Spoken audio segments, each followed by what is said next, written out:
Meus amigos da Jovem Pan Online, o doutor Travesso, que é o meu fazedor de pauta, fez uma pergunta muito interessante.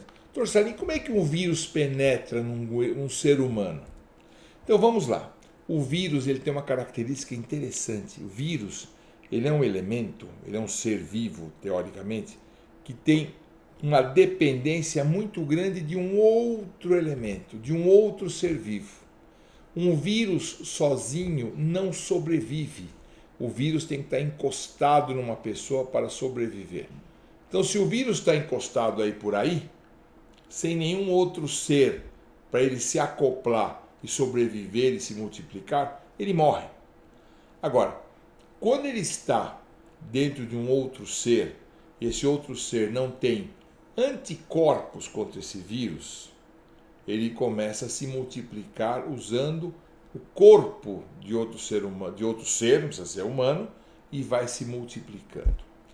Então aí por isso que tem uma tonelada de vírus, todo mundo tira sarro. O médico quando não sabe o que é, fala que é uma virose. E o pior é que ele tem 99% de chance de acertar. O médico ao falar que não sabe o que é, deve ser uma virose, porque deve ser uma virose mesmo. Agora, como é que um vírus entra num ser humano? Eu já falei, ele entra, aquele sistema imunológico não está preparado para receber aquele vírus, ele provoca uma doença, por exemplo, o ser humano, o sistema imunológico vai produzindo anticorpos até exterminar aquele vírus. Nem sempre o ser humano consegue exterminar aquele vírus. E aí aquele vírus começa a causar uma doença que não tem cura. Isso pode ocorrer. Tem uma série de características do vírus em algum órgão X, Y ou Z que faz com que o ser humano não consiga eliminar aquele vírus do corpo. Então eu já vou dar um exemplo. Tem um tal de HIV, que é o vírus da AIDS, que ao penetrar num ser humano, por uma série de motivos, ele se instala num linfócito que é responsável pela produção de anticorpos, debilitando a imunidade daquela pessoa. Então o vírus HIV, que entra no ser humano por relação sexual, por injeção por drogas, certo? Por contato de um sangue com outro, pode haver a transmissão do vírus da AIDS. Transfusão de sangue também pode transfundir a AIDS. Hepatites. Hepatite A é uma hepatite da transmissão chamada oral fecal.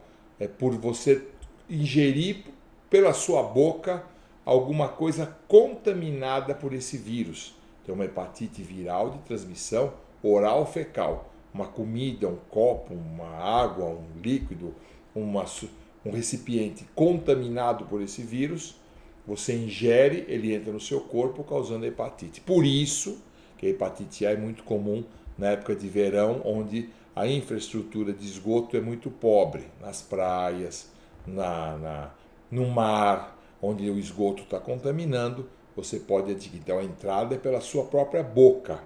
A hepatite B, que é um outro tipo de hepatite viral, é transmitida pela relação sexual e por sangue. Tanto é que é muito comum quem tem HIV, tem AIDS por transmissão sexual, também tem hepatite B. A hepatite C, que é uma hepatite que ela é danada. Por quê? Porque ela se instala no fígado da pessoa e o corpo humano não reconhece aquele vírus, não produz anticorpos contra aquele vírus e é muito difícil o ser humano eliminar aquele vírus chamado vírus C. E a maioria das vezes a contaminação do vírus no ser humano é através de sangue, de contato de sangue. Existem contatos que podem ocorrer para a transmissão de outras doenças, que não hepatites, por exemplo. A gripe. A gripe é transmitida pelos nossos humores de boca, saliva e catarro.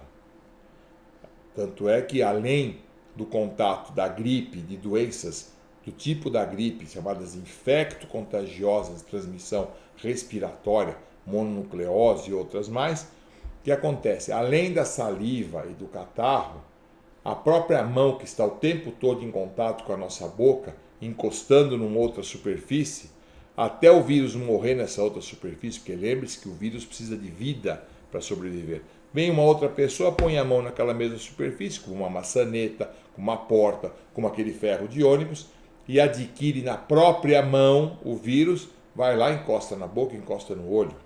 Conjuntivite, então, a transmissão do vírus da gripe. A conjuntivite, a própria lágrima, o próprio líquido do olho e da sua mão, que você vai lá e coça, porque a conjuntivite dá coceira. Aí você cumprimenta alguém, eu cumprimento aqui o Marcelo ou o Milton, eu transmito um vírus dessa maneira. Então você veja que existem algumas maneiras.